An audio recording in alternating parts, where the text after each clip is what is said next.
करूँगा हरचंद देवासी की। हरचंद देवासी समाज के होनहार है और जालोर के चीतलवाना जोधावास के रहने वाले हैं। देखिए इनकी कहानी सुनिए आप, बड़ी प्रेरणास्पद कहानी है, बड़ी संघर्ष वाली कहानी है, बड़ी यूँ कहिए कि आप सोच नहीं सकते अकल्पनीय कहानी है कि जब वो 2 साल की जब उनकी अवस्था थी, 2 वर्ष की उम्र थी, उस समय उन्होंने माता पिता का साया उनके ऊपर से उठ गया। आप कल्पना नहीं कर सकते कि 2 वर्ष के बच्चे से जब माता पिता गायब हो जाते हैं, छिन जाते हैं, उनका साया उड़ जाता है, वो अपनी नज़रों में उनको कभी देख नहीं पाता है, तो उसकी क्या कंडीशन होती होगी, उसके ऊपर क्या बीतती होगी।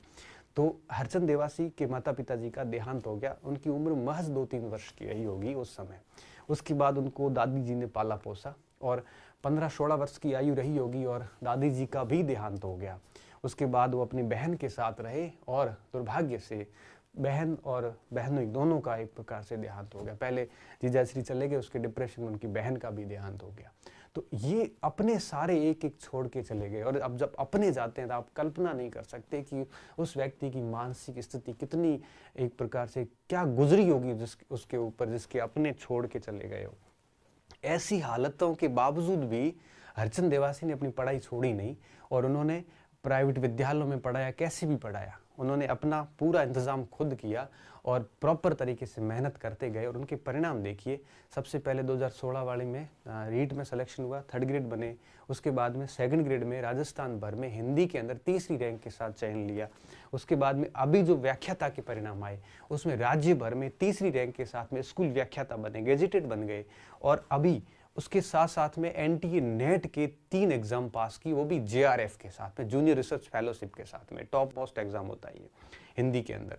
और अभी वो कॉलेज की प्रिपरेशन कर रहे हैं। तब 2 दिन पहले मेरी बात हुई उनसे, तो उनके जो लफ्ज़ों में एक कॉन्फिडेंस था, जो आत्मविश्वास था, बड़े लबरेज थे। और मेरे को आश्वस्त किया कि सर मैं सब कुछ ठीक रहा तो मैं एक सीट का वादा करता हूँ आपसे कि मैं आपको एक सीट ला के दूँगा असिस्टेंट प्रोफेसर हिंदी के अंदर।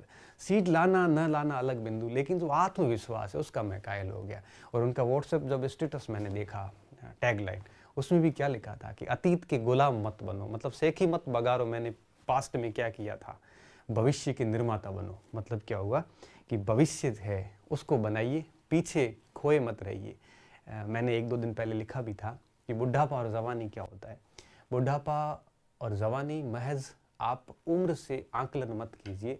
जो व्यक्ति अपने भूतकाल में जीता है कि मैंने ये किया था, मैंने वो किया था, मैंने ये परीक्षा पास की, मैंने ये उपलब्धि हासिल की, ये हुआ वो हुआ, चाहे उसकी उम्र 20 वर्ष की क्यों नहीं हो, वो बुढ़ा है। क्यों? क्योंकि वो अपनी स्मृतियों में जी रहा है, वो अपनी उपलब्धियों में जी रहा है, वो अतीत में जी रहा है।